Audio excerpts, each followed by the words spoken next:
Hello to everybody tuning in tonight for another episode with the Coach's Corner. How is everybody doing? Doing great. How are you? I'm Yeah. doing well, Nice thank to you. see you once again. I know, right? It's like it's been so long. At least a week. At Yeah. least a week. Well, for everybody that is tuning in, I'm going to say just a few words to get us started, and I will pass this off. By all means, please ask questions, lots and lots of questions. Um, Keep them on topic if at all possible, and I'm sure we will have plenty of time to get to any of the questions that you have. If we cannot, then head on over to the Coach's Corner, and they will be sure to help you out there. So I think that's about it on my end. And I'm going to pass this off to you, Brannos, if you'd like to get us started. Great. First, I'd like to welcome everybody again. Thank you for everyone to showing up. And if you watch this after, thanks for pulling up our video and reviewing things. Tonight, we're going to do a little bit of talk about training in a dojo. And the great part is that we have Tristan here, who's been running a dojo for a number of years. And we're really looking forward to questions tonight. Please submit it. It's just me and Tristan, and we're just hanging out talking kind of fun stuff. So I both trained in a dojo for many years and then in the SDA for many more years. So I'm really looking forward to the conversation. Me and Tristan talk all the time about this stuff. So throw the questions out there. We'd love to hear them. Tristan? Well, yeah. Good evening. I'm for those who are wondering, I started started my own dojo 9 years ago now. So we just had our anniversary. So that has been a great odyssey for teaching people. I already started coaching and teaching people in my household and fighters in my own group way back. And in fact, Brannos, you were one of the examples of teachers that I wanted to emulate because I saw how effectively you worked with people. And you didn't take a haphazard approach where I see a lot of knights and a lot of experienced fighters go when they train people. And of course, then after we talked for a while, I found out that your lineage, you were an instructor in a dojo way back in the day. And I could see that you took that methodical process in teaching people, not just throw them in armor, here's a stick, go hit somebody, figure something out. I think this is one of those places where the SCA has got the greatest potential for growth to take the positive sides of structured training into a activity that really is just kind of meant to be fun, where new person shows up to practice, they show some interest in fighting, you say, hey, let's get some armor on you, let's get you throwing a stick around and let's see if you just kind of like it. I think that has a positive approach. It gets people up to speed into sampling what it's like to have armor on and what it's like to swing a stick and hold a shield and all that other stuff. But it falls down pretty fast when they don't have any fundamentals to work on. They aren't given a clear path forward. And that really is what an instructor, his commitment is to shine a light on the path so that the student can learn in a cohesive way. I guess that's the overall picture. And this is where, whether or not you're a knight, whether you're maybe a leading of a household, or you're somebody in the household that is one of the most experienced fighters, or you're just in a group of people and you're one that happen to be one of the most experienced fighters there, they will all look to you to kind of be that instructor. And so this is something that if you even have one or two people that are looking to you to say, hey, can you show me some fundamentals? Can you show me how to fight better? You should be able to answer that question. You should be able to guide them a little bit. And if you tend to think like, I'm not experienced enough, I'm not a master, I'm not a duke, I'm not a count, I haven't won a royal tournament, I'm not a knight, what do I have to teach? Well, if you know even one thing, teach that one thing to somebody. And once you open the door to that idea that, okay, you are going to share with somebody who's newer, who's inexperienced, once you open that door and say, I'm going to commit to that, now you're looking at, how do I structure my training, or how do I make this cohesive to the person that I'm trying to mentor? And that's where the structured learning inside of a dojo for me was enlightening, because I got to see what it was like to be guided through that process from the ground up. And not all dojos are the same. Some are kind of haphazard. Some have poor instructors. Some have good instructors. It's like any fighting group or any fighting practice. Some are better than others. And but there's a tremendous value in learning in a cohesive manner rather than just throw your helmet on and go get beat up and let pain be your instructor. So we got a question right away. I think the question is, do you use any particular diet plan on an everyday basis? I'm going to start on that one myself. I actually started one over a year, probably almost a year ago now. And I actually started getting far more healthy than ever before. I used to weigh about 235. I kind of ranged between 210 and 235. I was on the high end. And I was just coming back from shoulder surgery, so I started working out. And shortly after working out, I was like, okay, I'm going to start dropping some weight. I was lucky enough to have a squire, and she helped me understand how macros work. And so I went and started doing macros every day. I use the app to track all of my vitamin intake. I was trained 4 days a week. I dropped about 55 pounds, stronger than, well, it's not stronger than ever, but pretty stronger than I had been for a long time, worked harder than I had for a long time.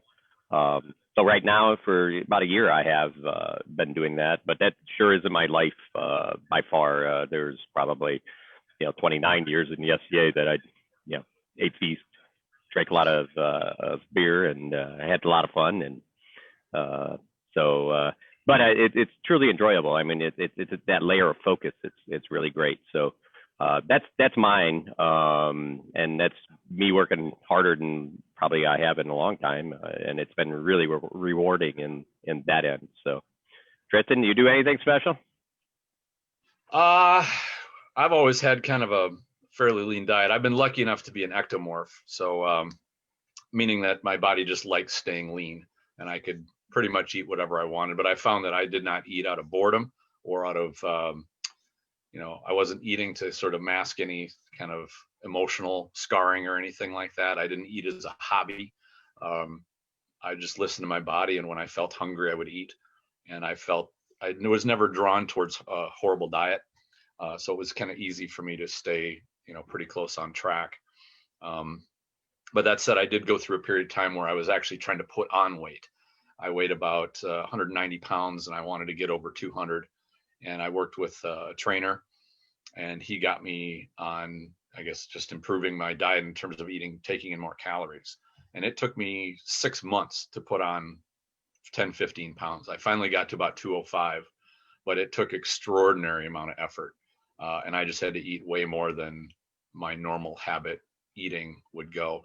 And I know a lot of people would curse my name for having to work so hard to put on weight, when usually it follows people around, and they're like, how about I just give you my weight and you can just burn it off? But the downside of being an ectomorph is that it was hard for me to build up bulk for my fighting. And I noticed, especially in fighting melee, when I was at 195 pounds or so, I would have a harder time with shield crashing and being able to just take big guys and kind of knock them or move them around. But when I topped over 200, that opened up quite a bit. I had a lot more tools at my disposal for how to control, take down shield walls and things like that. So it was a lot of fun to go through that.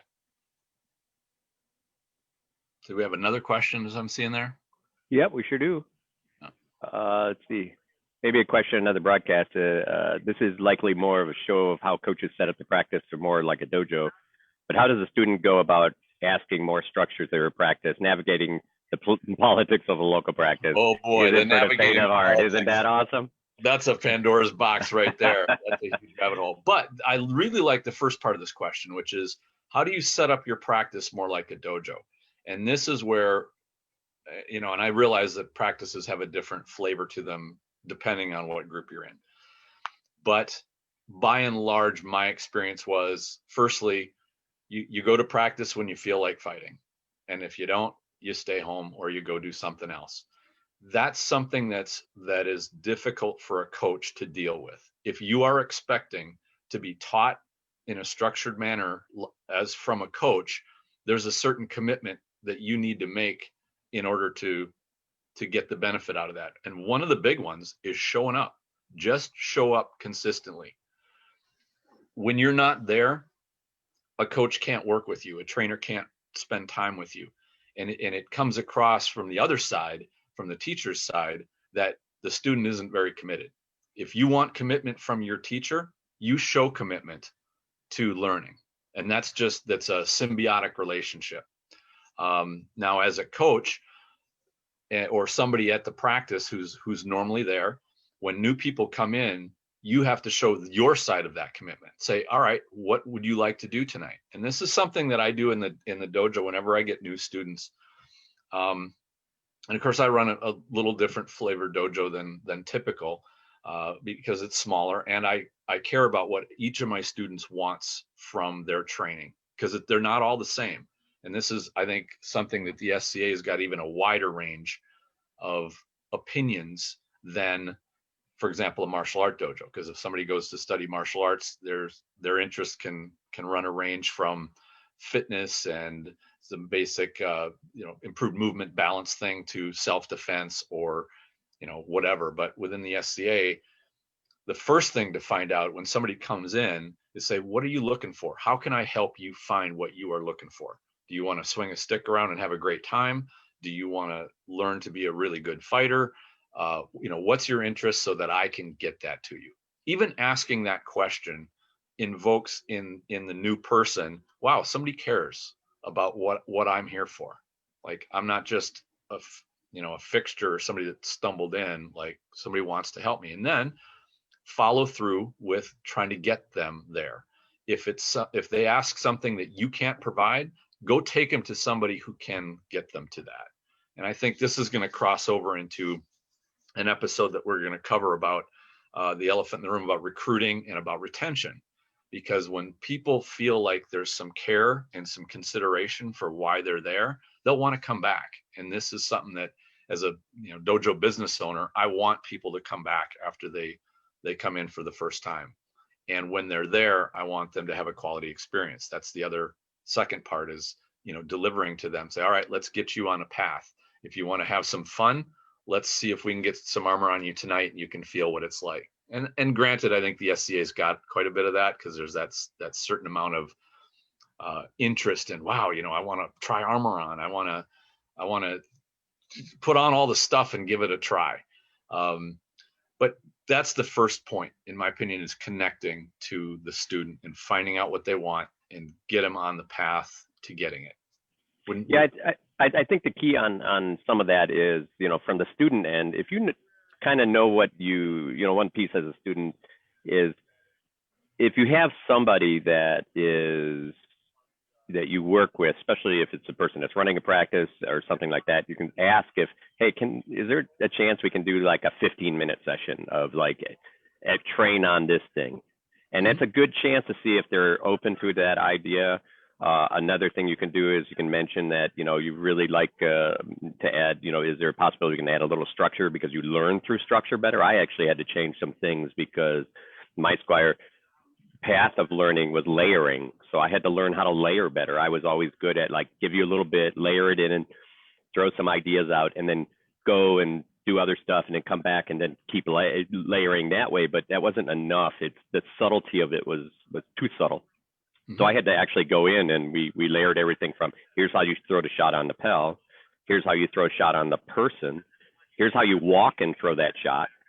Here's how you walk backwards and throw that shot. Here's how we walk on angles. Now we're going to change and you're going to throw that shot. And we just kept on layering it that way until they were totally comfortable with all the scenarios of that shot. And then we went on to the next shot. Right? So sometimes the person running practice doesn't have enough time. And that may mean that it's like, hey, can you tell us how to do this? And then find a partner. And you'll find that if people are really interested, they'll like, hey, can I do that with you? Type of deal. It's because the next thing you know, if you add a third person or a fourth person and you guys start getting better than everybody else, the gravity will tend to pull those people that way, including the instructor in the group. So, and if that doesn't work, then maybe that is, hey, go to the instructor and say, I don't know if you have any special time, but maybe can we add a second fight practice for the week? Mm-hmm. I'll be happy to get marshaled and run it and open the place. I'll find a place. I'll do all of that. Can you come and train once a month or whatever? And then you run that practice a little more like a structured dojo practice. And that's going to be one of my questions to you, Tristan, is currently, how do you structure your time in your class? I know the way we did, it was calisthenics, stretching, basic strikes, kicks, like simple 10-step drill type stuff, maybe some forms, and then maybe some newer things added, maybe some sparring, maybe some new techniques that we'd learn, and that would be our class. How do you structure your class? I pretty much do it the way that I inherited it, which was a short bit of stretching and warm-ups, and then a few bit of, we call them aikitaiso or movement exercises to get the body used to shifting and moving, and some steps. And then after about, it's no more than 10 to 15 minutes, we're off to the races of whatever we want to do with class. And here's where, in dealing with people of vastly different experience levels, I did one thing that I firmly believe in, is I did not allow separation. Like the brown belts and the black belts are all going to go over in this corner and they're going to do their thing, and then all the new people are going to go to this side and they're going to kind of scratch their head and bumble around trying to figure things out or under guidance. Like we all work on the same thing, and each class is different, and I pick content that we work on based on who shows up. And that's something that I take on a more coaching attitude with my students, where I know where each one of them are, because I have the blessing of a smaller dojo. I'm not dealing with 30 students at one time. So I can take the 6 or 8 or 10 or 12 that are there and say, all right, here's what we're going to do. Let's hammer on this. And that, I love your layering, by the way, because I did this exact same thing, where you work on a simple concept, usually based on principle, and they have different instructor styles within martial arts. The one that I would attach myself to is a principle-based instructor.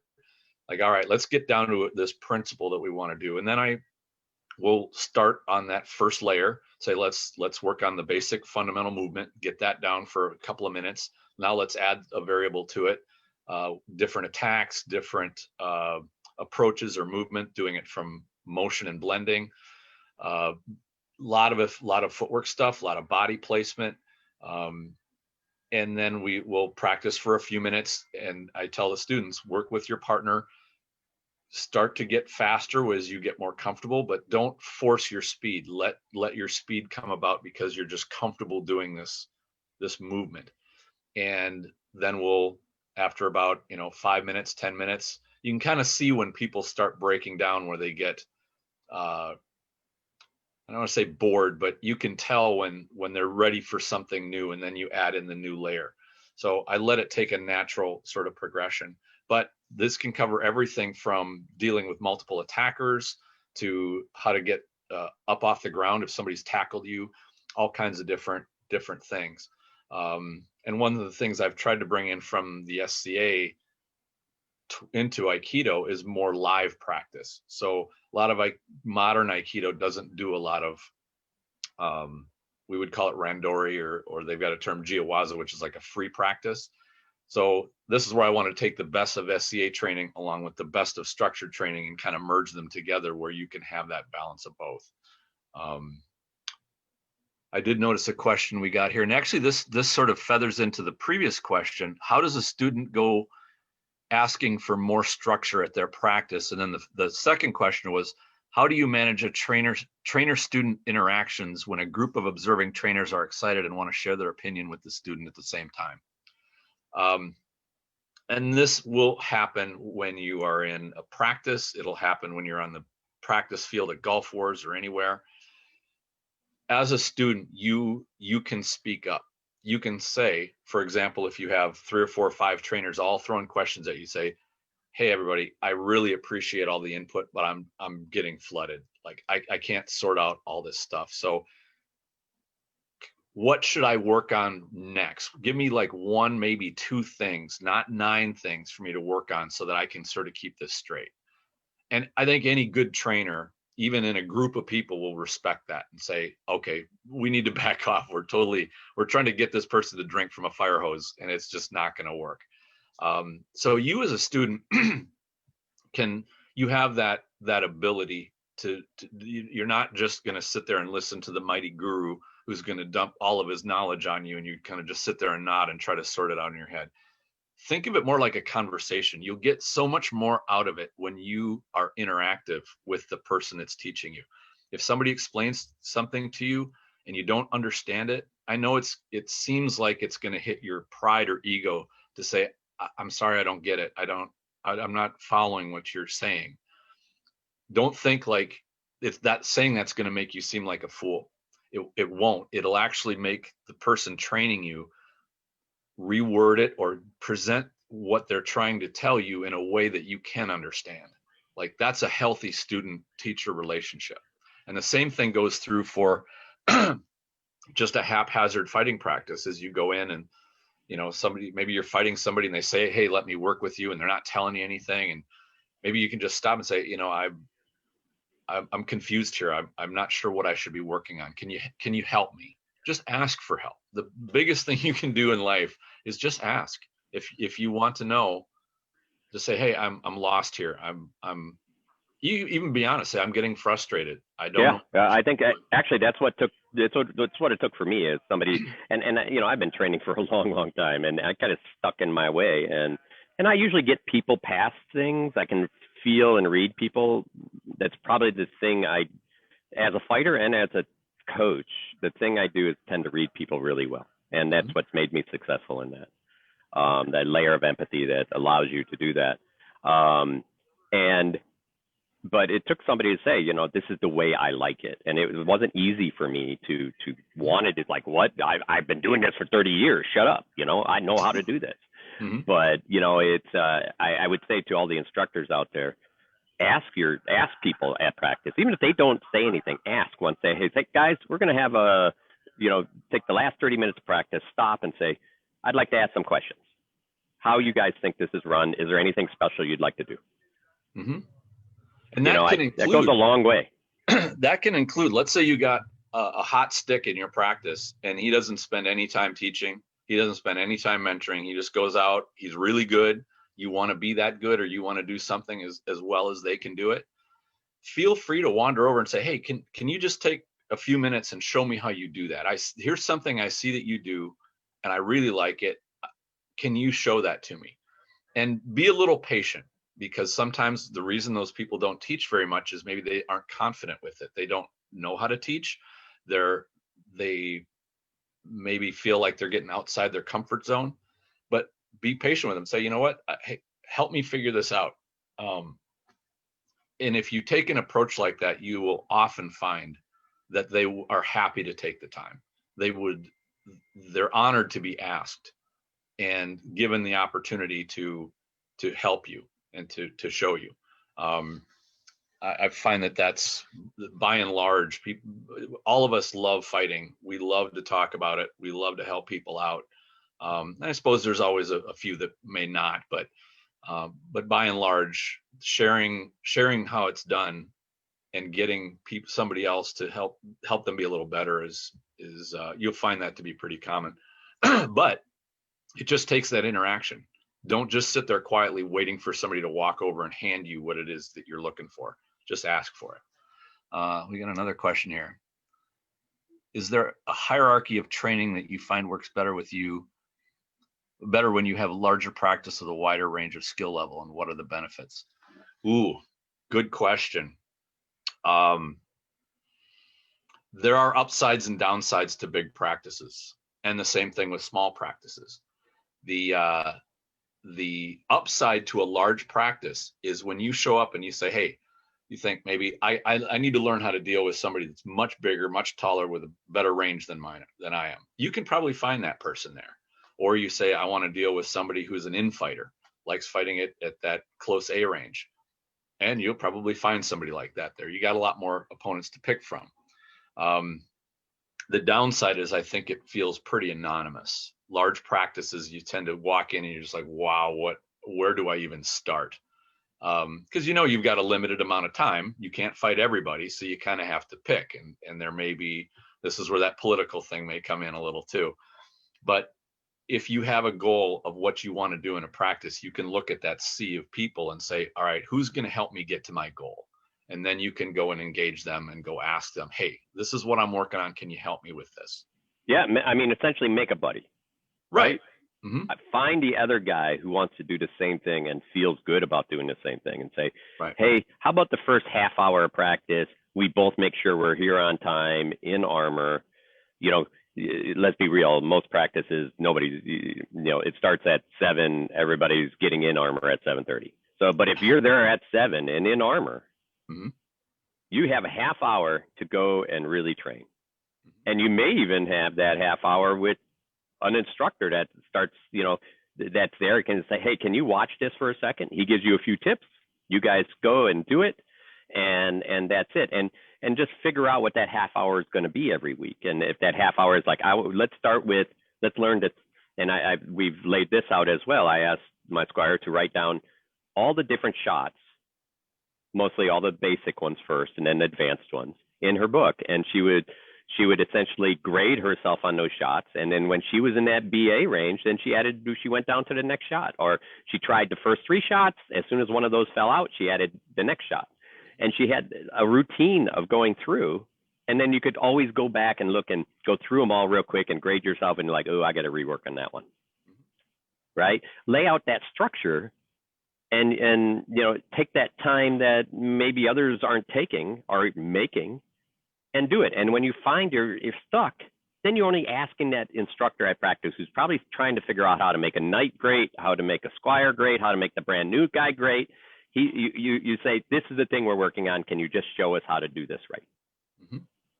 And now he's going to spend 5-10 minutes with you and be happy because he's like, hey, these guys know what they're doing. I'm going to let them, I'll come check them. And he'll appreciate that in the long run. Mm-hmm. Yeah, exactly. And if you get in that point where, and I can see that there are people that have shown, and I watched this for years, they showed up to the SCA mostly on I just want to get in armor. I want to know what it's like to get in armor and fight and have a good time. They're not there to be superior martial artists. They haven't gotten into the competitive side yet, and they just want to have a great time. And there's a time for that too. Even if you want to structure your own practice or spend some time learning techniques, there's a time to just go scrimmage and spar and have a good time.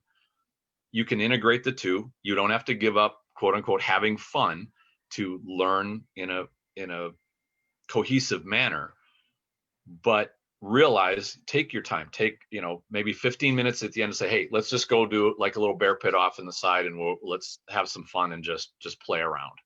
So certainly keep the fun part with it, as opposed to turning it into a rigid, like a boot camp kind of atmosphere. I don't think there'd be many people that would want to do that. You're going to probably drive a lot of people away by doing tons of push-ups and making people puke and all that other stuff. But there's a time for, and people do find cohesive learning and instruction valuable. Absolutely. The throw them in armor and just let them deep into the pool and let them swim, that is disappeared, I think. I think not in all groups. I think in the big groups, like you're saying, it's probably starting to go away. Yeah. I think, even at our practice, I'll usually grab someone, and we're lucky enough to have a lot of knights at our practice. So I'll grab the knight and I'm like, hey, can you go show this shot that you do better than all of us? Mm-hmm. And I'll make a big announcement. Hey, we're having this class in 5 minutes. Anybody who wants to go over there, go over there. And usually we get half or 3/4 of the people that go over there, and then we get other people who are just going to keep doing pickup. It's not a big deal, and we have one thing going on at a time. And that's another way to structure that for your groups. The fun part is really, really important. But remember, even that bear pit you're talking about, that fun piece, is actually educational piece as well. You very have much so. to. This is one of the biggest issues in most dojos, is you have train. Oh, I'm going to come back next week and train. And they don't get that sparring piece in. Mm-hmm. So they're weak on understanding how people move, how to evaluate people, how to probe and feel the way somebody's going to move, how to move with people, how to create that dance. Mm-hmm. Because they're weak, they're great on their fundamentals, but they're weak on the other piece of it. And Right. so even those times, you know, you have to. I've seen great practices. People have incredible technique, but they just have trouble finishing up tournaments.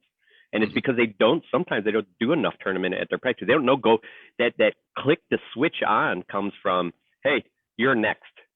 Mm-hmm. Get used to it. You better click that switch now. Otherwise, you're going to be in the back of the line again. Right. Right. And that's the funny thing. A bear pit with 3 people in line is different than a bear pit with 60 people in line. When you're standing in that line for 5-10 minutes waiting to get to a fight. And that's a good experience. Yeah, and so you know that's a really those real and run a tournament. I know groups that run tournaments monthly, right? I'm not sure that's probably a real structured tournament. Monthly is a whole practice, you know, a whole week for some people. So I don't think that's necessarily the greatest idea, but run tournaments at times so that people can get used to that pressure, because getting used to that pressure and learning that is part of a fight. Right. So there's all of those pieces in place, and I think the biggest piece to remember here is that lots of people learn different ways. Lots of people, you know, in the SCA. So for me, you know, people are like, oh, they come to your practice, they just learn your style. You're most likely they're going to learn a lot about my style. They're in the end, it's going to be whatever style they want it to be. It's not going to be identical to mine, but the fundamentals will probably be pretty close. Now, I've had lots of people come to lots of kingdoms. I don't try to change them, or Wrongfelder doesn't try to change them. We just show them, and we'll like, okay, here's the weaknesses we see based on our style.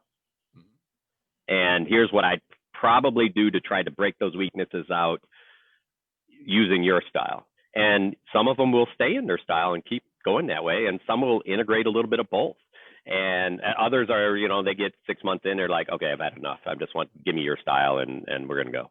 Because they just, you know, it's just easier because, well, the real core foundation of it is, you know, one style at that practice. And that's not the way it is everywhere, but, you know, let's be real. I don't go to, you know, if they don't come to a heavy weapons practice to learn defense, right? So, you know, the same thing happens. You can't expect, you know, it's like, hey, I wanted to do the old castle style. I'm like, that's great. I'm not sure who does it anymore. And I probably couldn't show you how to do it very well. I'd be happy to show you how to move. And I can give you ideas on lots of other stuff, but you know, there's probably nobody here that can show you how to do that. Sure. Right. So there's like little give and take on both ends. You know, we have this thing that we want to make everybody happy, but in the end, most people are pretty happy when they win and perform well. Ultimately, they're just trying to be the best fighter they can be. Some just are happy to get that energy out and use it, and that's fine. You'd have to let those guys go, and sometimes those are great guys to use with the guys that do want to get consistency, because you're like, you need to go fight that guy because he fights totally different than all of us, because he's just out here laying it out, you know. So use those people. They're important to your practice, but you don't have to force them to do anything. You know, if they don't want to do it, you can't force them.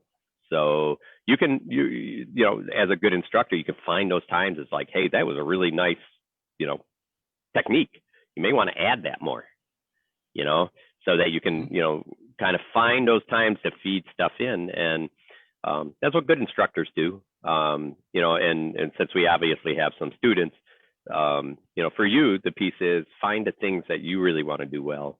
And you know, and let people know what those are, and if they're like, we just don't have the time to do that, then you have to look and say, you know, hey, you know, find those other people, you know, talk, enjoy your time, and sometimes it's going to take a little while, but you're going to find other people that want the same things you do, and say, hey, why don't you come over to the backyard and we'll do that.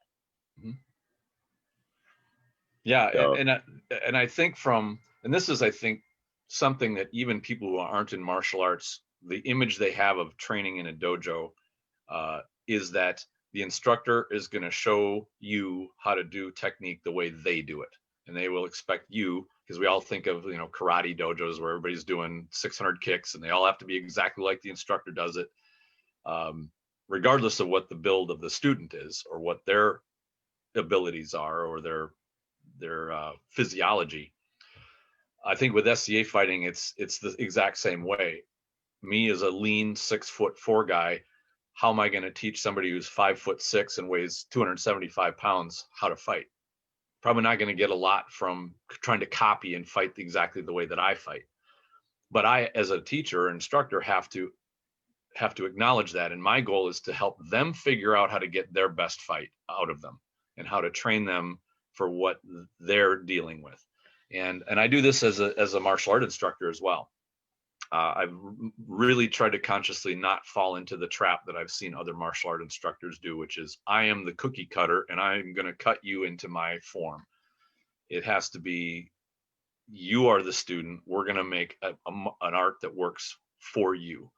And within there, and I like the way you describe that, is here, try this, see if this works for you. And if not, we'll tweak it. If you like it, then hey, let's build on it. That will be a part of where your style is. And what I've seen in dealing with students all the way from white belt to black belt, that evolves over time. Don't think like you're building a static house that is always going to be exactly the way that it was when it started.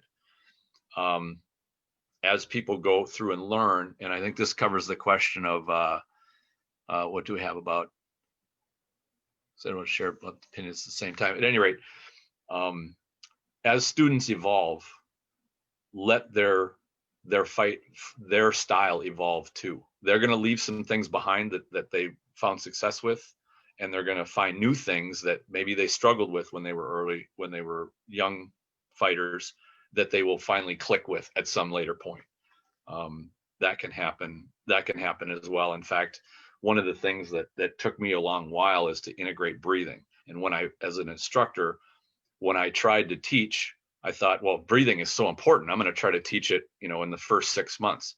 And I ran across nothing but failure after failure after failure, because it takes time to get to that layer of understanding an art where you can not worry about where your feet are stepping or your posture is, and now you can start thinking about the breath. It's at a higher layer, believe it or not. And so those things are worthy of consideration when it comes to teaching in that progressive or successive way. We do have a couple other questions. I don't want to get too far behind on them, so let's do. No kidding. Do you? And I love the questions, by the way. Keep these. Yeah, these are great. Loving it. Do you separate practice time between your squires and new fighters and other fighters that are more experienced? I've heard of nights that will have practice just for them and their squires in their household, and then they'll go to a public practice or a group practice, and they'll show different things. That's never been my groove. If I'm fighting or I'm teaching, I'll share whatever I do. I'll openly share it. So I'm going to dig in there for you. So in your class, you got white belts, right? Yep. And you got your mid-level guys, and how far do those guys stay together, and then where do you separate them out to do their things? Actually, I take the opposite approach. When a brand new student comes in, I will partner them up with a brown belt or black belt. And I'll usually do that for the first week or 4 or 5 practices that they come to. Because the last thing you want to do is have 2 brand new people confused trying to work with each other. Because neither one of them know what they're doing. They're both clumsy. But when you have somebody guiding them through and say, I'm going to show you the ropes, they've got the experience. You learn a lot from that person you're practicing with. And in the SCA, it's who you're sparring with. If you're sparring with somebody with a lot of experience, and they're not just uncorking on you and humiliating you, that's obviously not going to work for anybody. But when they're patient, they can see the mistakes you're making, the biggest ones especially, and then be able to classify, like, we're not going to worry about these mistakes. Let's go after this one and just let's work on that. Those tend to be the best mentors. So initially, I like partnering new people with experienced people. As time goes on, what I will tell everybody is, listen, even though we're working on a particular technique that you, the brand new person, are probably not even grasping yet, but are trying for, and you're partnered with, like, let's say a brown belt or somebody of 5 years experience that you think is probably bored with this by now, what I'll tell them is, this is a fundamental of fighting. You tell me you can be so good at your fundamentals that you don't need to practice them anymore, because that's total BS. You can always focus on your fundamentals. And by having this person confused, you have to guide them through. Now you get to articulate what that fundamental is. You get to get them past their struggles. Now you're learning teaching. When you learn to teach something, you learn it on a whole different level than merely being a good practitioner. And that includes troubleshooting. That includes finding a solution for a body type that's not necessarily your own. And all these things wind up being learning tools. So even when they practice, somebody much more advanced with somebody new, the advanced person gets to feel, gets to go through learning variables and learning other things that will make them better martial artists overall and better teachers. Well, and I think the even bigger part about what you're talking about there is you also add a layer of dedication, because you're dedicating somebody's time to somebody, and you build that bond, so you tend to keep people coming back a little bit more. The other piece is they're getting one layer of information, and I really like how you actually do that in your classes. I think I'd love to see that done more. Yeah. But you know, by the hard place is what we have okay, hey Joe, go train this new guy. Hey Bob, it's your turn to train the new guy. Hey George, it's your turn. And he gets 3 different versions, or at least he gets 3 different ways it's said, and sometimes can be very confusing. Yes. And very, very frustrating for a new fighter. So everybody listening out there, especially those that are running a practice or they're trying to run a practice, I think you nailed it on the head there. I think we could alleviate a couple of real frustrating parts in the SCA just by doing a little bit of that. And I'm sure as a head teacher that you're walking around and you're checking and making sure each of these guys and the teams are teamed up, that the fundamentals are still core or solid. So yes, I think that's a great way to do it. In fact, I'm looking forward. I'll probably try to institute a little bit more of that at our practice itself. Sure. Now, the other thing that I try to make clear, and this is something that I don't see as much at SCA practices, or didn't, but I do see it in dojos, and that is the instructor is God. Whatever the instructor says is absolutely, positively perfection. And if I tell my partner, if I give him advice and it's not what the instructor said, then my name is dirt, or basically I'm going to teach them something bad. So I want to set in the expectation in every one of my students' minds, whether they're an assistant instructor, a brown belt, anybody, said you should be helping your partner, absolutely, positively. But realize you will make a mistake. You'll tell somebody to do something wrong or exactly opposite of what is correct. And if you're the student, be ready. Somebody's going to tell you something that isn't right. Don't dwell on it. Let it go. Try it. Maybe you find it doesn't work. And then, the next class you have somebody tell you, well, what you heard last class, that was wrong. Here's what you really should be doing. Say, right, okay, I'm going to dump the wrong thing and I'm going to do it right. What you're focused on there is the ability to adapt what you're doing. Not that you're making it always has to be this way. It builds a sort of flexibility. It also builds, and this I think is even more important for a practice group, it builds a culture where you're not in a cult of personality scenario where one person's always right and that's the only person you're going to listen to. Because this is where we start getting into that political Pandora's box opening. If you just work with a partner and say, here, let me show you what I found works for me, give it a try. If it doesn't work for you, let's try something different. Just have that kind of maturity about your training. Be ready to adapt, be ready to change, because I promise you, you're always going to be changing, adjusting, dumping old things, taking on new things. Brannos, have you stopped dumping old habits and old things that don't work? I wish I could remember. Absorbing? Well, and then creating, right? I mean, even more so. I mean, probably, we talk about it, and definitely not a great year in my life or anything else. But one thing that did come out of it is my level of understanding of training in 1 year has been so much farther than almost my whole career. The just dynamics and small dynamics of feet and movement and timing, and adding I've hardly ever see these. I used to do them with people, but we added pad drills where we showed it here, where we're actually moving and throwing the shots at the same time, so people can get the right timing with things and have that good connection with people. We added, as soon as we had time, I talked about shifting from front to back and moving the center to shift forward and backwards. And then we were talking about engagement of toes, and they're like, what? Engagement of toes? Well, we move forward onto that front ball, and then at some point your toes actually will engage with the ground to create balance. But even in a martial arts studio, it's a hard place that you don't often get time to do that.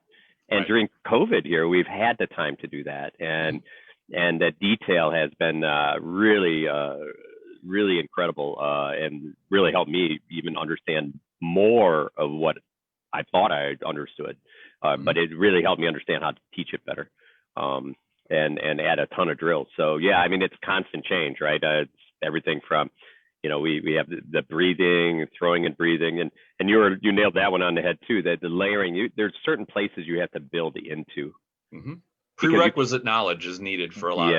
Yeah. You're not going to be, and sometimes breathing might be easy, the first one easy for a few people, but it's not always easy for everybody. And but the key on those is you build into them, because they don't have to remember other things. They can now not worry about thinking about how am I breathing, how am I moving, am I throwing and sliding, how am I going to do this Lomachenko step around this guy, and instead of a pass through, I'm going to do a circle around, and we those are really new things. I mean, we rarely do that rotating Lomachenko step anywhere in the society, and to get your feet right, to turn that foot, to get that turn to actually work correct, there's some subtlety to that, and then to ingrain that becomes even more difficult.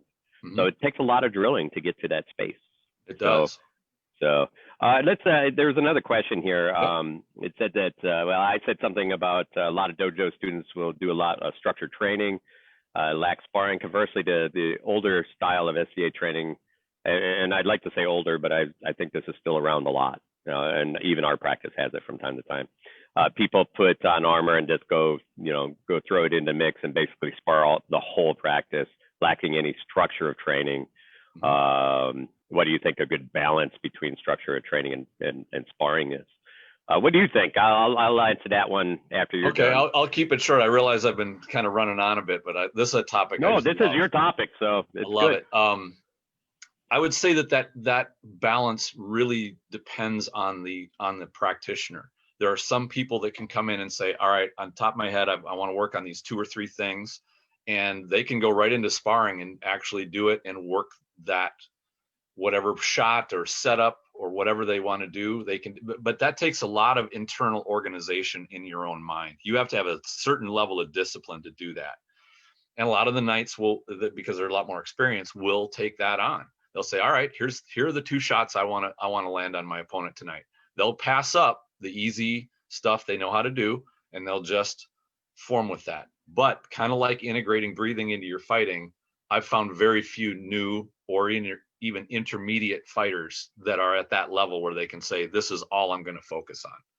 They just tend to want to go spar. And for those people, I think more structured training is suitable to them. When they don't have structure, what they're doing, provide it, and then set that up into making it work in a sparring type setting.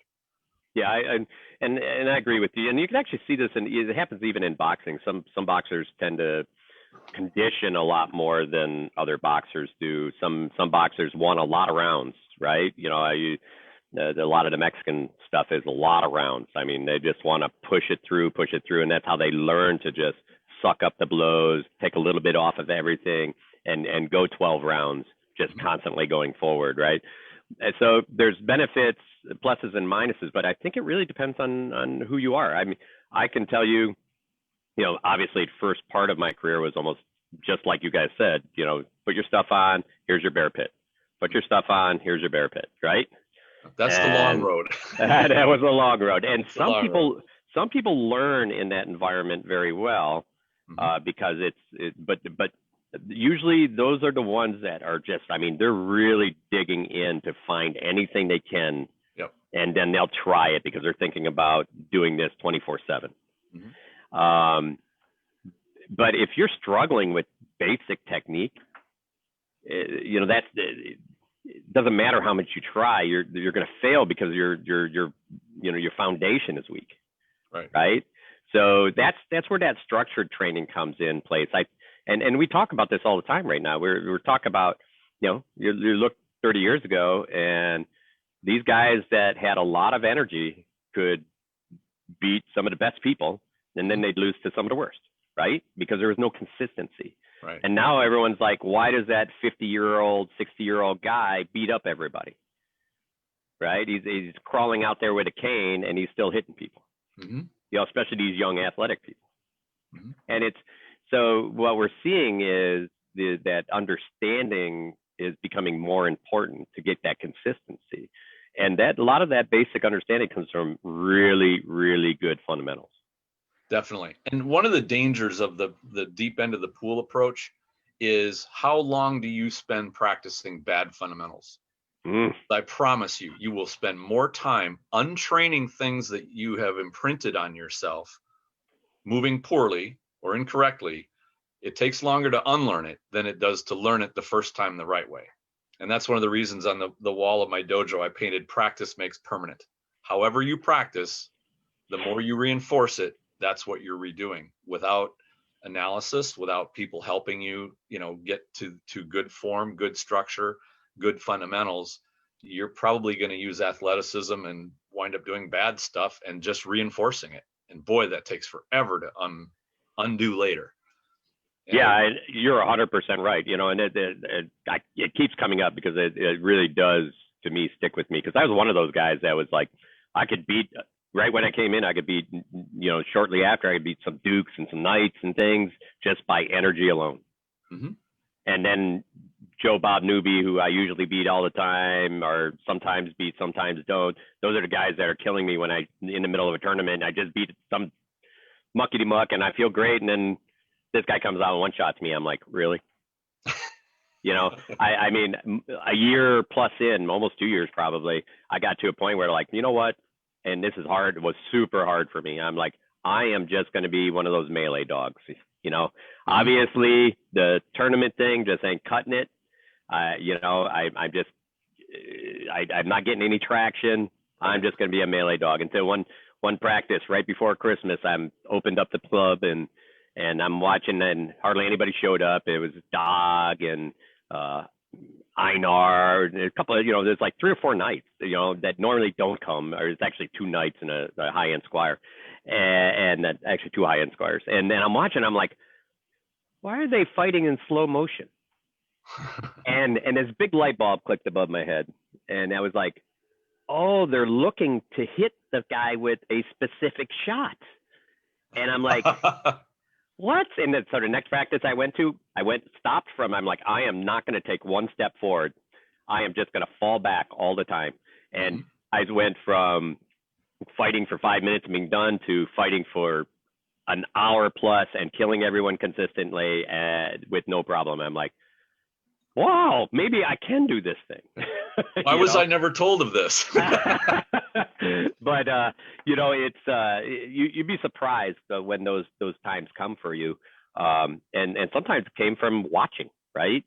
You know, we talk about that as you know, you really want to be a good student, even when you can't. Stay in practice of going and watching. You know, I just don't want to get an armor tonight. I am sore or I'm hurt. Go to practice and watch. You know, I had on 2 different occasions, I had a knee injury and I couldn't go to the Aikido class and participate. So I would go hobble in there and I would sit at the edge of the mat and I'd watch my instructor teach. I'd watch all the students go through their reps and practice. I learned so much that that's a perspective I never got, because I was always doing work while the other students were practicing. So I got to work with the student I was with, but I didn't get to see anything else. I didn't get to see in detail how he would teach and coach and watch 2 people working. That was an immense learning experience. of being able to study. And that's, I think we had a show on this about how to analyze fighting. And one of the things I remember doing with some of my housemates when they started fighting is like, okay, we're down here at Gulf Wars, we're watching people sparring. Come over here, let's watch these two guys. Now I want you to tell me what you're seeing. How are they setting up their fight? What are they, and just tell me as they go along what you see. And the more people got used to watching, make use of that time instead of, jawing with your friends, study and analyze what you're seeing, because you can pick things up either that you want to try yourself, or maybe this is an opponent you might face. How would you take them down, or how would you deal with that thing that they just threw at their opponent? It's good brain food for you to churn away on. Yeah, I think and that be a great student. I mean, Yeah. we were talking about this, and a lot of people are looking at that. How do we make this happen at our practice? First, go to your practice and try to be a good student. Mm-hmm. And sometimes you're just going to have to toe the line a little bit until you can find that place where you can introduce change. And I'm going to use you, Tristan, for the example of this, in Chicago itself. And that is, here's one way, and that is invite somebody. That person that's going to come out is going to teach a structured class, most likely. All right, all of them I know do. Okay, and that structured class, depending on how that's taken, is the beginning. Sometimes it's like, hey, I'd like to do this some more. I've learned so much.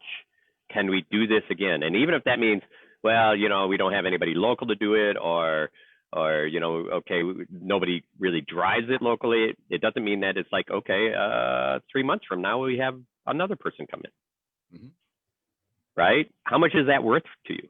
Right. Because I'm going to tell you that's probably worth quite a bit, because you get a chance to learn a lot of different techniques. You get a chance to learn a lot of different styles. It doesn't have to even, again, I'm going to go somewhere. I'm not going to say, hey, this is how you have to fight. I will show you why it works for me and how it works. But most of that, half my day is just on footwork and understanding of movement. Mm-hmm. And so if you take a little bit away from each one of these, you're going to end up a better student, a better martial artist than you did before. And that's what's making us a stronger martial arts group than ever before as well. Mm-hmm. Yeah. And the other benefit that we have of that approach, and this actually blends into the next question, which is you build a social bond with the people you practice with. If you just show up, throw your armor on, walk out there and spar with whoever's got their gear ready, and then go pack it up and go home, there's very little social contact there. When you provide mentorship, you start to build a bond of loyalty and a bond of friendship. And the same thing with being a student. When you go and you ask somebody, hey, you're really good at this, can you show me how to do that? Just that time, that mentoring time, is the social bond that really creates fighting as not just an activity.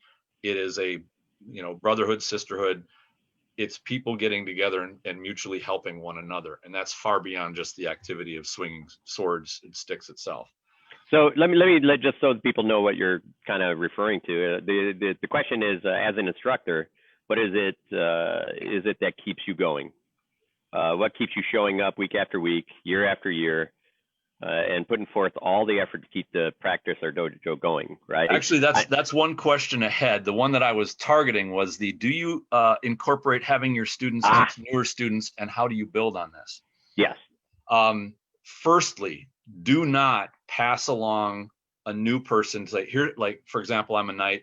Okay, Squire, you go teach that person basic footwork. For one thing, because that looks as though I'm dismissing the new person. They're not good enough for me to spend time with. That's a bad example. However, you can take somebody in and say, all right, let's show you some footwork. This is my Squire. I'm going to show you a few things. You're going to work with them, and here's what we're going to get you. Make it like a welcoming atmosphere. Yes, I do want to have my students, whether they're assistant instructors or even intermediate belts in my dojo, say, you're going to be working with this person. If you're practicing with them, they're your guide. I'm going to come over and provide instruction because I'm very interactive that way. But everybody's helping everybody else. Like, that's a overall culture feel. Nobody has to pass through my students in order to get my instruction. None of that garbage. But don't ever keep quiet and let your partner sit and keep making mistakes because you feel that the main instructor, should be teaching them. And that's something that I think the SCA can benefit from too. Don't never say, well, I'm not a knight, so I can't help you, or I'm not going to help you. Like that's not going to create a good atmosphere. So no, it takes everybody at a practice to make it, because everybody's going to bond sometimes with a certain type of person. Yeah. And it may not be the instructor. Right. Exactly. And I still remember the very first person who taught me how to throw a shot back in '83. That was a very special moment, and the SCA really is built on those special moments. Not so much of, did I learn how to throw a better shot later? Yes, by far. But it was the caring that was a big part of why the SCA is so special. And a dojo is the same way. When you have that true caring by all the other students, seniors, and the instructors, they're all there invested in you. There's a great bond where you create a family. And households are the same way. A lot of healthy landed groups in the SCA are the same way.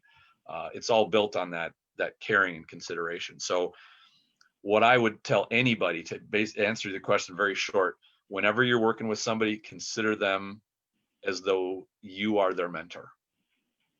That's if you're the more experienced one, very clearly. Also be ready to flip that switch and say, wow, you just showed me something incredible. You show me. Now I want to be the student. Be ready to turn that switch on and off, back and forth from student to mentor. And the more you can blend that together, now you're just two martial artists that are enjoying the art. And if they run across something that's great, just be ready to absorb it, like try to take it. All right, so now let's go to that second question. As an instructor, what is it that keeps you going week after week?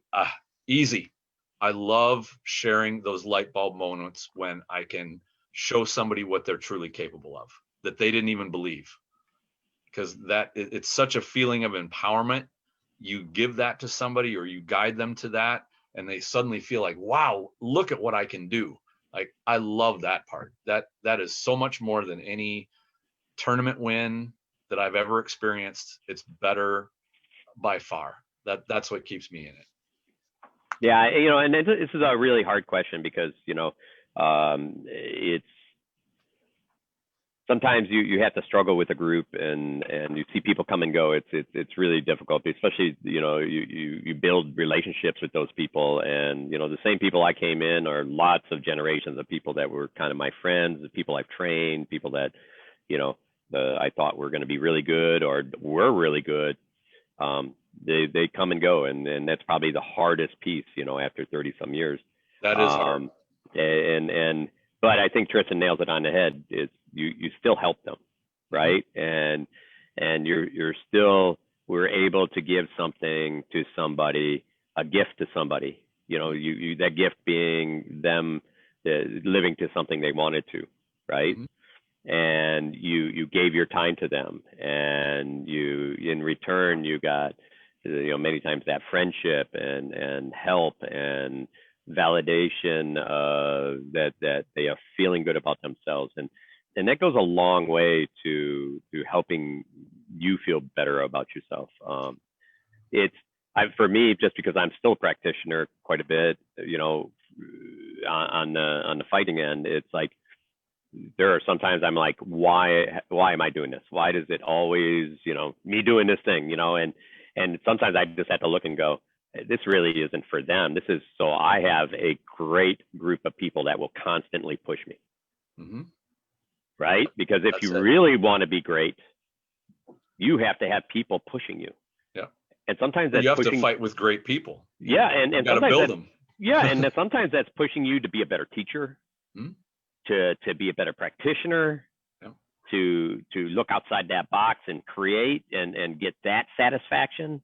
So, I look, it's like I would never get any of those things if I didn't have the people I have around. Right. And I think we're going to cross over this when we talk about building a healthy practice group, because if you go to your practice group and you don't feel that the other people that are there, you have that bond with, something's wrong. And that's something to look at trying to fix. Like, how are we going to change our practice so that we are spending time with each other, we're bonding, And I'm not talking about bringing beers and doing barbecues, although that's good too. Yeah, what are you talking about? That's all my That's practices. good, but that's the second layer. The first layer is I care about you and I want to see you be a better fighter, and I'm willing to spend time to make sure that that happens. Exactly. Once you have that, then all that other stuff comes after it. I've seen groups try to hijack it and ignore that part and then start with the beers and the barbecues. And very quickly what happens is the fighting disappears from practice and it turns into a barbecue. Yeah, and I think again, you help, you've arranged a number of the practices, like just getting Sean out to Chicago and me and other people, and I think it's a good place to be, is like work with, say, hey guys, what do you think about having somebody come in and doing practice? Yeah. And because and arrange it like that, where it's like, hey, not only are we going to go through this really structured practice, but at the end we're going to go out, we're just going to throw burgers on the grill. We're all going to hang out, still talk about fighting and whatever else kind of stuff is fun, and we're going to laugh together, have a few drinks or whatever you want, and then all of a sudden you're like, man, that was a great bonding weekend. It is. Those are magic. And by the way, that's, you dial the Wayback Machine knob. That's basically how the SCA started. It's like, we're going to get together, we're going to get some motorcycle helmets and some tent poles. We're going to whack each other around, and we're going to cook some food, and there you go. Like, that was it. Yeah. I think that is the magic formula. Now we just have a robust martial art that is complex, and I think could stand easily alongside any other martial art out there in terms of, it's not easy to learn, not easy to get into. It's no longer a, bunch of nincompoops out in the backyard with tent poles and foils whapping each other, like it was back in the late 60s. Now we've got a seriously competitive, complex martial sport, and it takes some learning to get into it and not feel like you're just getting beaten on like an old rug. So I think the way to build it is going to be that mentoring part. So you will find enjoyment, by the way, if you're a decent fighter and you think, well, this is distracting me from my sparring time. My fighting is gonna wither if I spend time training people because I'm not sparring. Don't think that at all. What's going to happen is your fighting is going to become more refined. It's going to become more efficient. Your understanding of it is going to increase. Don't think of it as a negative. Never think of it as a waste of time, because I assure you, even if it's a tiny thought in the back of your head that I'm wasting my time here with this person, they're going to pick up on it, and they're going to go, I don't want to waste this person's time. I didn't feel like it was valuable for me to be there, like I was adding anything, or people cared that I was there. If there's anything about the modern world we need to improve on, is that separation between people, like where people are disregarded, they're ignored, they're viewed with, even contempt or, just disregard. We need to open up to people that want to be a part of a group or part of that activity. So could go way into that topic, but we're not going to. But I think that this is, although it's a coaching thing, it is the foundation of our martial sport and the bonds that happen with it, within it. So what do you think? I'm going to throw the question out to you. You made that transition over to martial arts training in a dojo, and I think probably the way you present it is somewhat different than many other places. Out of that, I think you covered a lot of ways to keep, because like any dojo, the key is to keep people, to engage them. Do you and having the same thing go over, it's like, okay, we're going to do this drill over and over and over again, day after day after day after day. Do you tend to break that up once in a while? And how do you break that up to, like, hey, we're going to do something fun? I don't get into the tedious part. I don't do endless drills. We do drills, but they are layered. We'll do a start, just like you described earlier, where we get more complex. And what I'm really watching for there is when students start to become like they're uncomfortable, or they're being flooded, like they're in over their head. Then you have to back down and go back down a level until you're working at just about where their comfort level is, maybe a little bit higher than that. And that's the skill of a good instructor, is being able to watch and see how that goes. There was a story that I learned of. I got to see what a car wreck this was. And this guy was a 8th Dan in Aikido, Shorin-ryu, and karate form. And he taught this Aikido class, and they were like 3rd degree black belts. These people have been practicing Aikido for 15 years. And what he was showing, the way that he was doing it, was confusing everybody in the room. Like, you could see people looking around at each other going, what did we just see? And of course, then they try to emulate it, and it just is, nobody's going anywhere. And you could see this guy getting frustrated. Like, he was getting so angry, and he's just like, you people, thinking you people should understand this. As this is, you're experienced practitioners. I'm like, and then I thought about it after I watched this whole thing go down, because I was confused as well, but I wasn't my organization. So, I'd never seen this guy before. But I realized, like, that's just a really horrible teacher. He was so disconnected from every one of his students that, and then he got mad about it when it was his failure to not show things in a cohesive way that people could follow. And it was one of those lessons, like, don't ever do that. Always be watching what you're teaching, or the students that you're teaching, to make sure that they're focusing on what you have given them and are not getting overwhelmed or confused. If they are, back it down and make it simple. Go after just the fundamental part.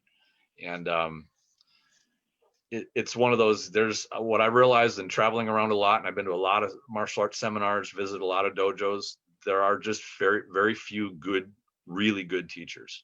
And when you find one, latch onto them and keep find ways to get in their company and make the most of that training time, because in 5 years, they may not be around anymore. And whether or not it's, a life tragedy that happens, or whether or not it's they just retire, their body gets old, they don't want to do it anymore, they move, something happens, like, take advantage of what you have right now. Don't ever say, I'll get to that next year. If you want to do it, do it. And don't think that there's another great teacher right around the corner, because I'll guarantee you there are very, very few of them. Sorry, that took a little while.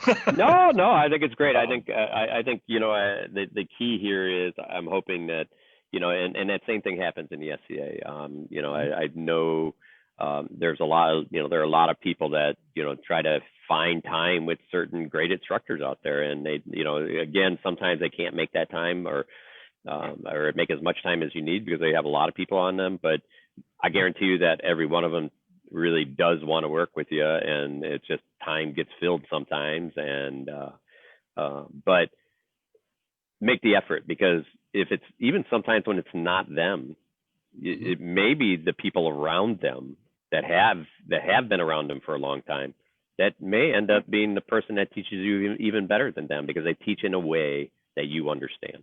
Right. So make the opportunity out of it. I mean,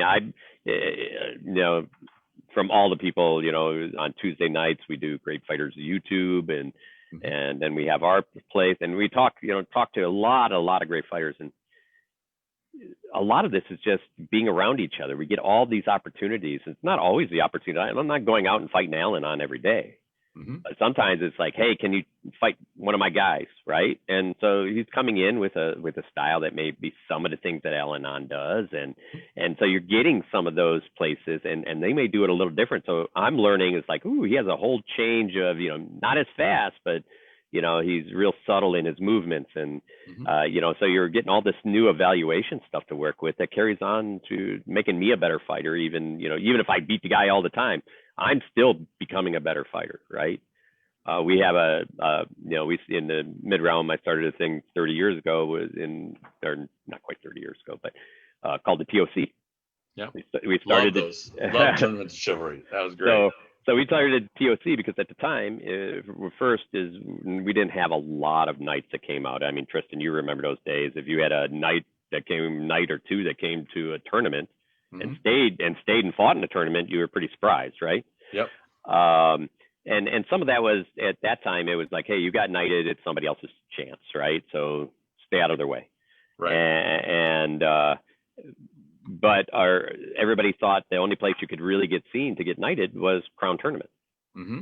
Yeah, that So was huge, and it was invitational. And it So was if you got invitation. invited, you don't say no. Yeah, how many times did you have to travel out of Milwaukee or out of Minneapolis? Yeah. I think I only did one or two, but then I moved to Texas for a while, and so by the time I came back, it was no longer invitational. Like that got removed. So yeah, that got removed so we stopped the invitational, and then we started TOC because I wanted a place where people could get that chance. Mm-hmm. And the TOC is essentially a good part is it's traveled a lot of the SCA now. But it's, we the Knights all came out together, and we helped, we fought, and then we would give something back to the person, and we'd rotate through people and try to get a place. But we look at that, and the people I really think got the most out of it back then, especially because our order wasn't really cohesive. I mean, there was a lot of arguing and things like that. And the first TOC, I mean, there were people who hadn't fought for a long time, and we had 20 Knights come out to the TOC. I mean, it's huge, Right. Yeah. And but man, did it build a bond between the knighthood. Yes, it did. It was amazing to see, and amazing to see it grow.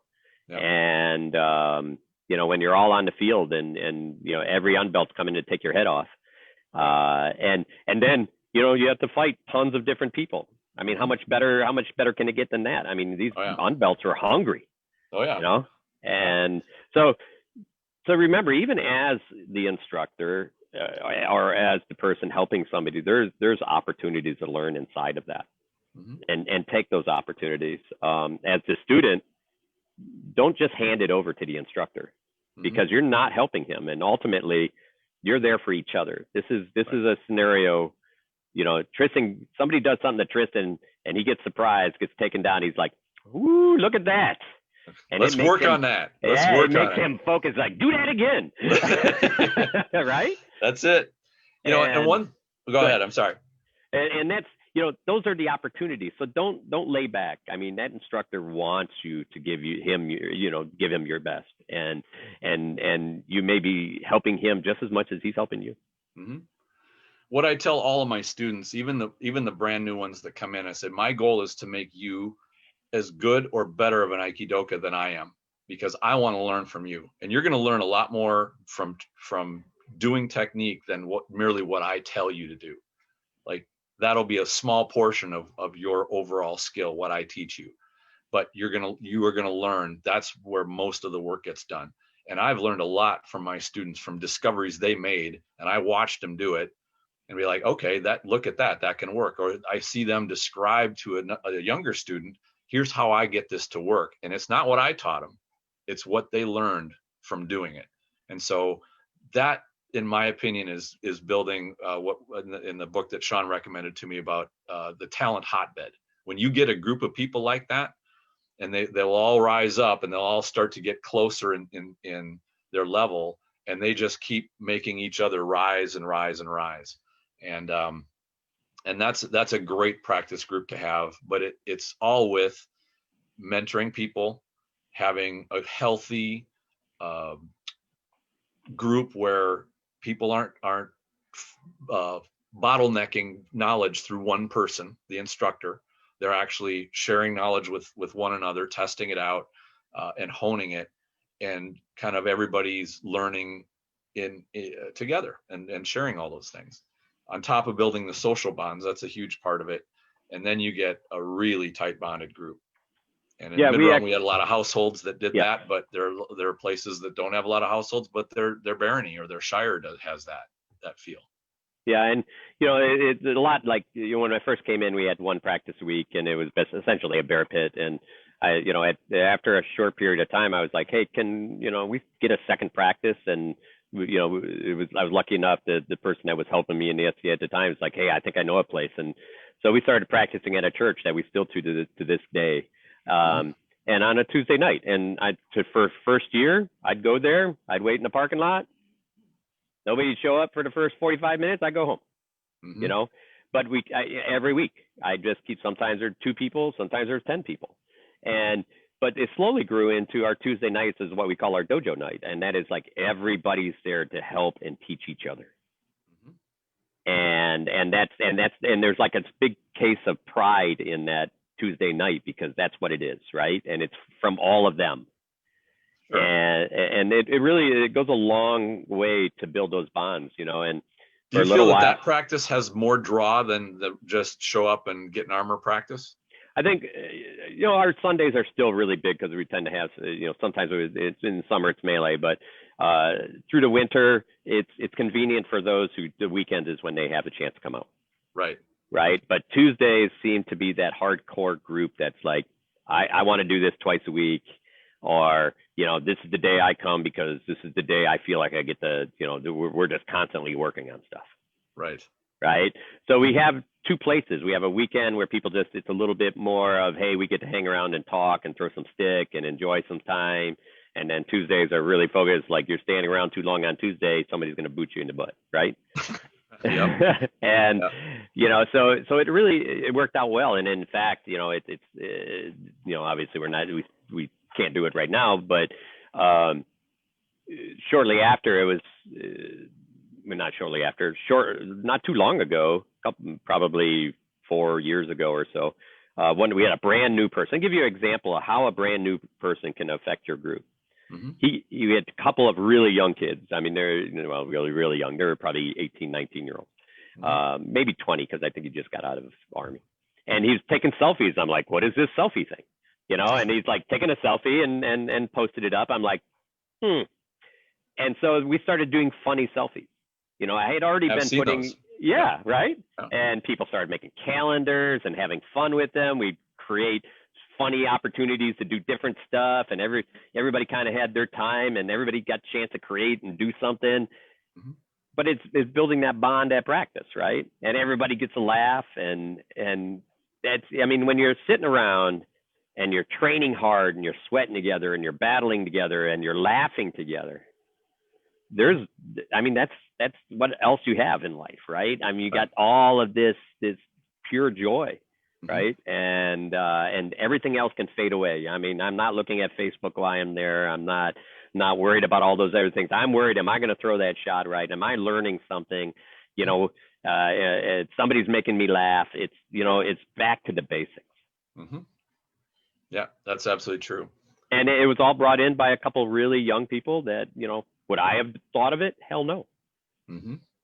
And that was, I think that also is a place that makes a good practice, is sometimes you have to look and see and make a change. Was I comfortable with, selfies? I have no damn clue what they were, and dinosaur. But exactly, but we latched onto it and made it that much better. So sometimes you have to make change, and you have to look to the younger people and the people coming in this is fun to them. So we were able to make it a little bit of fun.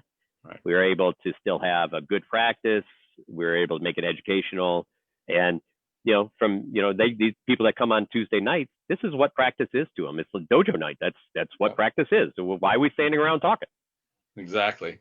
One of the things that I've viewed as a limiter to dojo training tends to be the rigid curriculum, where innovation is not on the menu. And within my own training, I inherited what I was taught, which was kind of the rigid sort of structured curriculum. But I realized I can do better than that. I want to innovate. I want to change things around to make the experience more productive. I wanted to look at different ways of training, different approaches, make it not only more fun, but to get students to a higher level of skill quicker than we were doing with the system that I inherited. And so it was one of those things that I kind of racked my brain about, because I didn't want to disrespect all the teachings that I had gotten through that dojo structure thing. I felt that there was value to them, but I couldn't say that was so perfect that it could not be updated. And that's why in the last 10 years, I've gone through, well, I should say, yeah, because I started even before then, but really in the last 5-6 years is when I've totally overhauled a lot of the ways of teaching that I was shown, and updated it to try to get better results to my students in a more direct route. And I think that that's something that, of all the good things I would take from structured training, don't take the resistance to innovation. don't take that Yeah. part. I would agree. And that's something the SCA kind of has going for it, because we do a lot of sparring and tournament fight. You'll find out what doesn't work. You don't have to speculate about it or have to be told by some grizzled old sensei, what does and doesn't work. You'll find out real quick. So we got kind of two worlds, and we can bring the best of both of them together. And I do think that SCA trainers and coaches, there's stuff from structured training that they can definitely take. And hopefully we've covered a bunch of them to kind of get the mind going. I know we didn't talk a lot about specific training practices or how we do it, but we did get, I think, specific enough with how to build a good culture, how to get students working together effectively, create positive culture, and bring the structure in that people like to see. They don't want to be just thrown out and into the pool. They want to be shown how to swim, and we should be doing that. I agree. It's not really so much it's just more of a statement that they're saying a lot of the older martial arts, the traditional martial arts, tend to carry that lineage. I think, I think we look at that as the same thing. You look at an old business like GM, Ford, and those, they kind of carry that old structure with them a little bit. And then you look at a lot of the newer martial arts, like, the SCA, MMA, HEMA, Steel, all of those guys, they're creating, right? And in some ways, they're trying to go back towards some of the traditional stuff because they're way on the other side, while the traditionalists are actually in some ways more and more trying to come our way. You get that, if we really go back to it, you go back to Bruce Lee and the ability to flow with the water, right? It's times change, and you have to change with wherever that flow is, and allow it to do that. And I think they're probably right. It's easier for us because we're new. We don't have 10 years of history, right? Or well, we have 10 years of history. We don't have hundreds of years of history. We got 30. We're really brand new art, right? But that doesn't mean, in fact, it means that we have to work harder at getting it right, because, I think we jumped to the fun. We jumped to the end before we got the beginning. Right. And I think that's one of the things that we have to be really careful of. I think in going, because we're at the end of our hour here, or hour and a half. I think you covered a lot of things. I think one of the biggest pieces I really liked a lot of what it comes around is that the student is critical. You can be a great instructor, but don't be so rigid that you don't listen to your students. And also as a student, so that's for the instructor side, and as a student, be a good student, communicate, right? And don't make your instructor guess what you want. No, because it's difficult, right? Because you're trying to guess what's in 30 people's head, right? So, I tell you, I could talk martial arts stuff and this kind of stuff all night, and we have, so I'm not going to say nothing. Exactly. I'm like, where's my beer? We should be sitting around like we usually would do, is sit around and have a beer and talk all night. I miss like having an all day fight session and then doing this at night. I tell you, I can't wait to get that going again. Exactly. And I was actually thinking about this last week, because the SCA is in turmoil. And somebody alluded to it earlier with the politics and stuff like that. I can actually see the SCA reinventing itself, going back to basics, and basically starting like a fight league. Imagine SCA fighting fight league, leave the politics out, leave the rank and a lot of that stuff out, and just pursue more of the sport. And then it would evolve exactly like we were talking about, where let's just have a TOC or like a training event where we get together, we train, then we cook up burgers, and basically that rich part. I could see that as a possibility. I don't know if it'll go that way. I think it actually. I think we already see some of that happening. I think a lot of this other stuff, as soon as people are out face to face, having a great day on the field, talking with somebody, having a good time with them, and we don't have a phone in our hand, we don't have something telling us what to believe. I think we're gonna roll right back into remembering how important other people are. Yeah.